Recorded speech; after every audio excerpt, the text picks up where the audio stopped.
తీసుకోవాలి, ఎక్కడివ్వాలో అక్కడ ఇవ్వాలి, అంతేగాని ప్రసాదాన్ని ఎక్కడ పడితే అక్కడ పట్టుకెళ్ళి ఇవ్వకూడదు.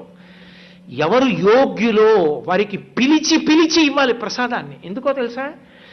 నీకు ఆయన ఉపకారము చేసి ఉన్నాడు, ఆయనకి నువ్వు మళ్ళీ తిరిగి ఉపకారం జరగాలని కోరుకుంటున్నావు కాబట్టి, భగవంతుడు ఆయన్ని అనుగ్రహించాలని నువ్వు కోరుకుంటున్నావు కాబట్టి ప్రసాదం ఆయనకి అందించాలి.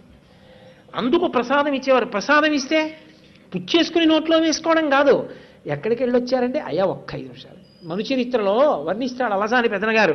ఏ ఏ దేశములను వసించి తిరిమీరే ఏ గిరిలు చూచినారు ఏ ఏ పుణ్యతీర్థముల యందు గ్రుంకిడి తిరిగి అని అడుగుతాడు. ఎక్కడెక్కడ తిరిగారు ఏది చెప్పండి అని అడుగుతాడు ఆ వచ్చినటువంటి ఆ యోగిని. ఆ పాదలేపనం ఉన్న కారణం చేత ఆయన అన్ని చోట్ల తిరిగి వస్తాడు. కాబట్టి అటువంటి స్థితిలో తీర్థయాత్ర చేసి వచ్చిన వ్యక్తిని కూర్చోపెట్టి అడుగుతారు. అడిగితే అయ్యా ఆయన స్వామి పుష్కరిణికి వెళ్ళానండి, అబ్బాయి